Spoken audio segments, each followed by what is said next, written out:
Hi everybody, welcome to another episode of Nifty-Fifty running. Just a quick update on my training. Things are going quite well at the moment.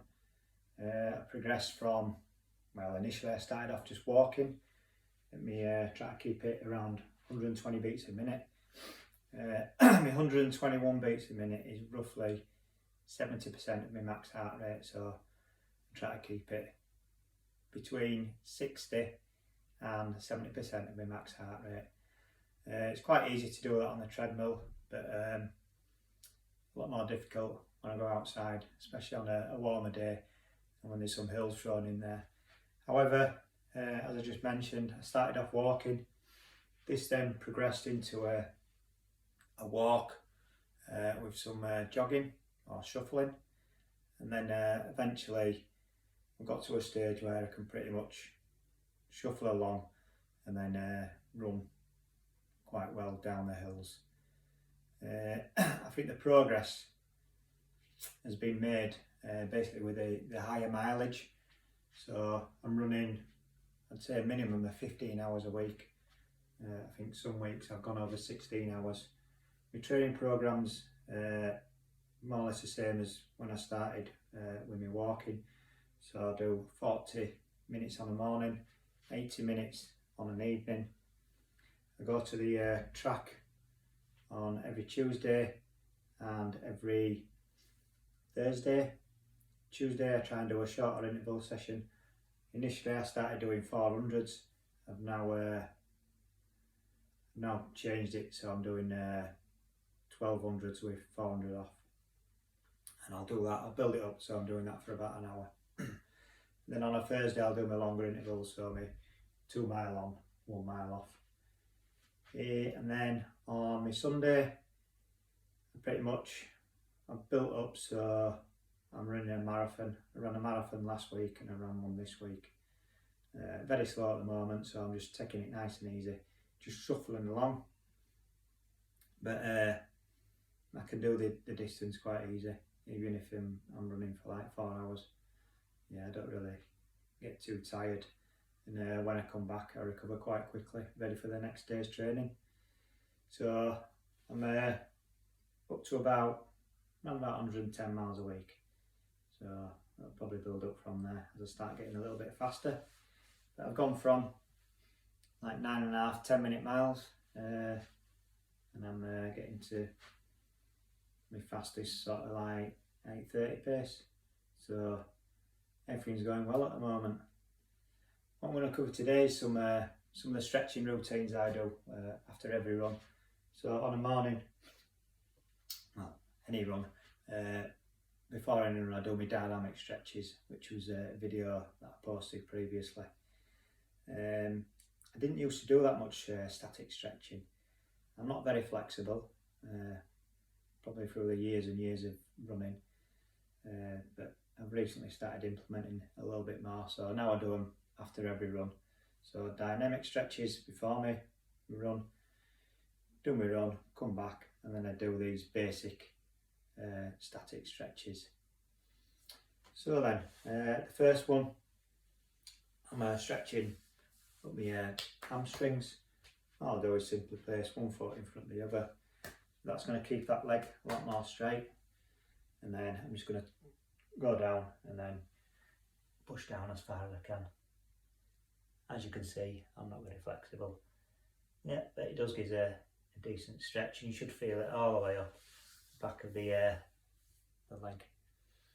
I'll hold that between 30 seconds and a minute, and then I'll just change legs and then do the same again.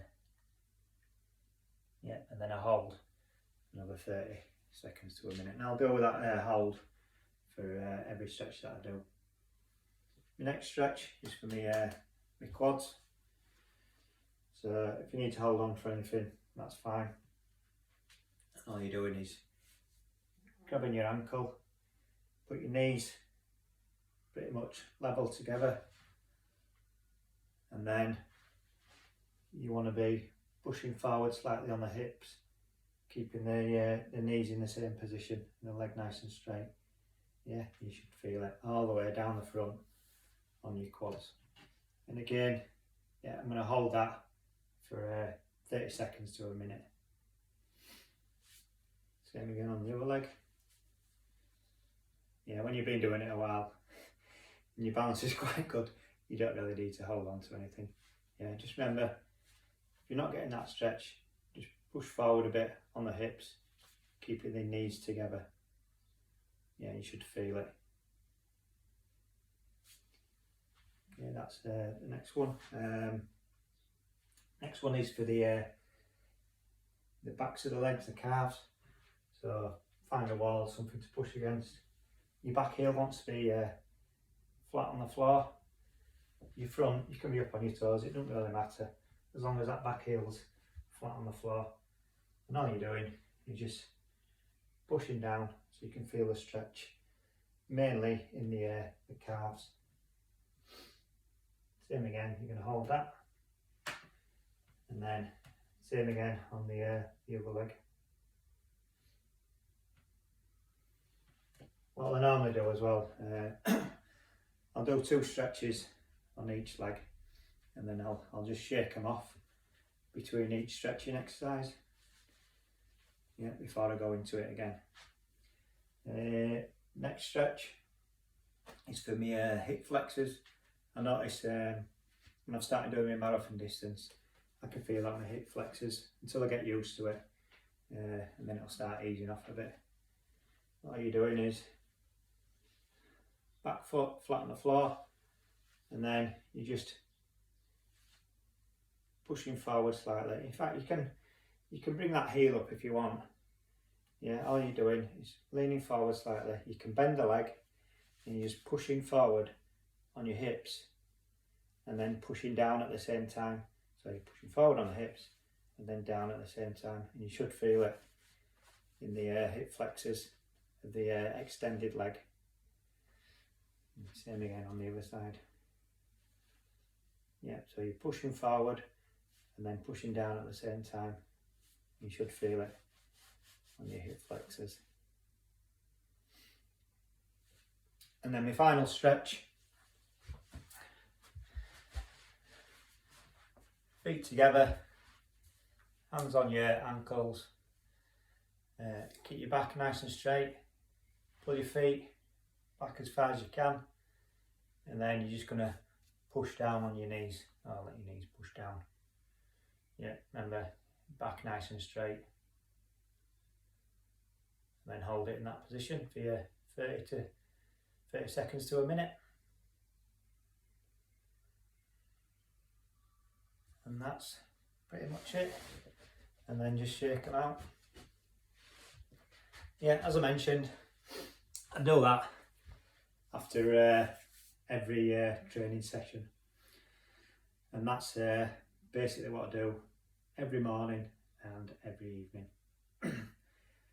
What I have started doing now as well is some strengthening exercises. So I'll probably do a video on the strengthening exercises.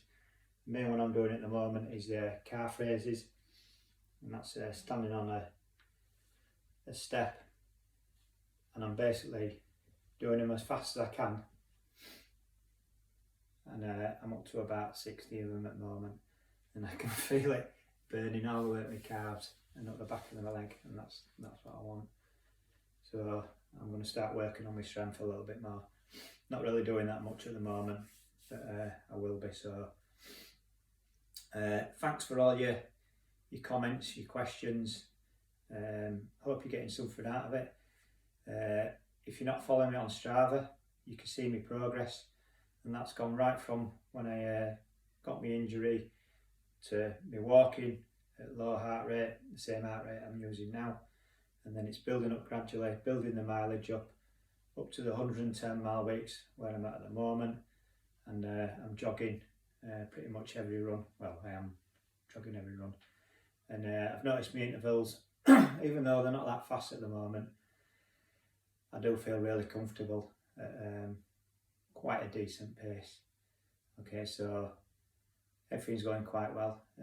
Hopefully I'll make a lot more progress now. Now I'm up and running a lot more over the next sort of month. So stay tuned in, keep following me on my Strava. If you've got any questions, you're probably better off asking me on my Strava, because I check that twice a day, every time I put a run on. With the YouTube channel, yeah, I'm not always there checking it all the time. I will check it now and again, and I know Mark will as well. But if you've got any questions, it's better to put it on my Strava. Yeah, just follow me on Strava. It's Jonathan Walton. Look me up there, and then hopefully I'll be able to answer your questions. Okay, that's all for now. See you again soon.